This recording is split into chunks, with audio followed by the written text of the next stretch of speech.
सुधा और राकेश के 3 बेटे थे। शादी के बाद तीनों माँ बाप से दूर रहते और सिर्फ त्योहारों में आते। माँ जी, पिताजी, अगली बार आप लोग हमारे घर आइएगा। अरे नहीं बहू, सब यहीं आ जाते हैं तो घर खिला खिला लगता है। हाँ बहू, तू हमेशा बुलाती है तो जरूर आएंगे तेरे पास भी। हाँ हाँ, दीदी का घर बड़ा जो है, सब कुछ आपने शादी के बाद दीदी को ही तो दे दिया था। हमें भी दिया होता तो हम भी बड़ा घर लेते। क्यों सुनील? अरे नहीं नहीं, पापा ने सबको एक बराबर ही दिया है। छोटी बहू, क्या चाहिए तुम्हें, बोलो।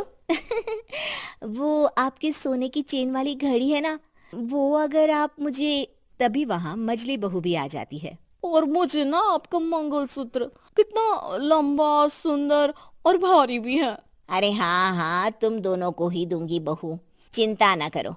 चलो अब खाना लगाओ, खाना खाया जाए। सभी मिलकर खाना खाते हैं कि पड़ोसन आ जाती है। अरे सुधा बहन, थोड़ी चीनी तो देना, घर में शक्कर नहीं है और मेहमान सर पर बैठे हैं। अरे छोटी बहू, चाची को शक्कर तो दे दो।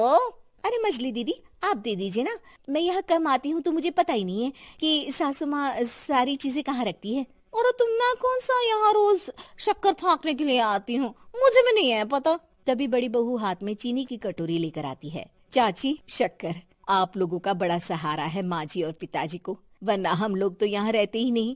आप जैसे पड़ोसी हैं तो हम निश्चिंत है। और जीती रहे बहू, अब तो ये घर पड़ोस कम परिवार ज्यादा लगता है। सुधा अपनी बड़ी बहू को देखकर बहुत खुश रहा करती थी। वो उससे अक्सर घंटों बात भी किया करती, लेकिन दोनों दूसरी बहुओं का भी वो समझती थी कि शायद छोटी है, वक्त आने पर संभल जाएंगी। समय आ जाता है जब सभी को वापस जाना होता है।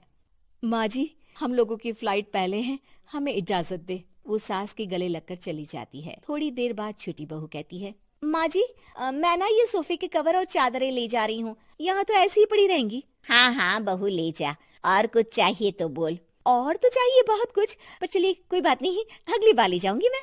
ऐसे ही मंजली बहू भी घर का बहुत सारा सामान ले जाती है। सभी के जाने के बाद सुधा राकेश से कहती है, घर कितना सूना लग रहा है ना। हाँ, और खाली भी। तुम्हारी दोनों बहुएं सब बटोर गई।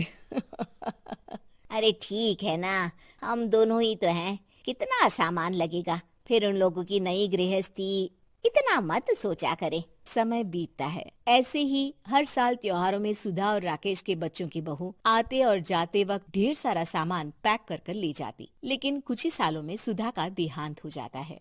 पिताजी, आप यहाँ अकेले क्या करेंगे, हम लोगों के साथ चलिए। अरे नहीं नहीं बहू, इस घर में सुधा की यादें हैं, मैं उसे नहीं छोड़ सकता हूँ। अब तुम लोगों की माँ नहीं रही।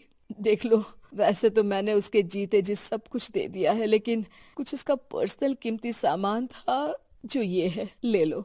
सामान में होती है एक घड़ी और एक मंगलसूत्र। माँ जी ने कहा था कि वो ये घड़ी मुझे देंगी। हाँ हाँ पिताजी, माँ ने सबके सामने ये घड़ी सरिता को देने के लिए कहा था। उठा लो सरिता माँ की घड़ी। अब क्या था, छोटी बहू फट से घड़ी उठा लेती है। और पिताजी, ये मंगलसूत्र तो माँ ने मुझे ही देने को कहा था, याद है ना? वो सभी की ओर इशारा करती है। तू भी ले ले ये हार बेटा, कोई बात नहीं।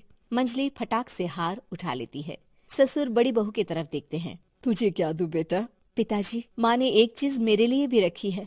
सभी के कान खड़े हो जाते हैं कि आखिर सास ने क्या रखा होगा बड़ी के लिए। अरे माँ जी तो दीदी से प्यार भी ज्यादा ही करती थी, हमेशा उनसे बात किया करती। जरूर कोई बड़ी और अपनी प्रिय चीज दी होगी दीदी को। और देख लेते हैं ना, वरना तो हम भी बराबर का बंटवारा करेंगे। हाँ हाँ, कर लेना बंटवारा। लेकिन बड़ी बहू बताओ तो, सुधा ने क्या रखा है तुम्हारे लिए? अभी तो हम लोग यही हैं पापा जी, जब जाने लगेंगे तो बता दूंगी। बड़ी बहू के मुंह से